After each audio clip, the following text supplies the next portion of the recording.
Tamil cinema ഗാനങ്ങളിൽ ലാല എന്ന വാക്കിന് ഒരുപാട് പ്രസക്തിയുണ്ട്. അതുകൊണ്ട് തന്നെ പല സംഗീത സംവിധായകന്മാരും ഈ ഒരു പ്രയോഗം ഗാനങ്ങൾക്കിടയിൽ ഉപയോഗിക്കാറുണ്ട്.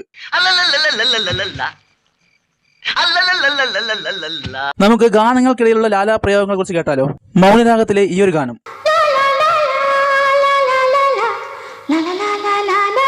വാഴ്ക്കൈ സിനിമയിലെ ഈ ഒരു ഗാനം,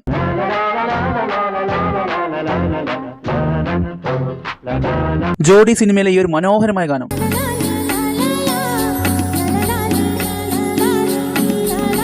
മിൻസാർ കനവ് സിനിമയിലെ ഈ ഒരു ഐറ്റം,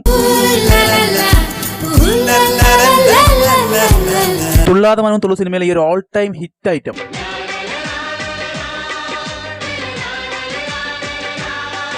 സൂര്യവംശം സിനിമയിലെ ഈ ഒരു ബ്യൂട്ടിഫുൾ ആയിട്ടുള്ള ഐറ്റം,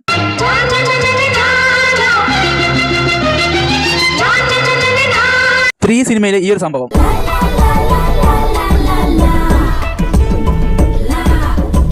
വിവേകം സിനിമയിലെ ഈ ഒരു വെറൈറ്റി,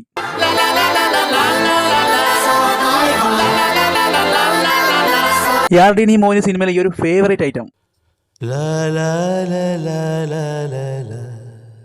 ഇതുപോലെ ലാലാ പ്രയോഗങ്ങൾ നിങ്ങളുടെ അറിവിലുണ്ടെങ്കിൽ തീർച്ചയായും കമന്റ് ചെയ്യുക.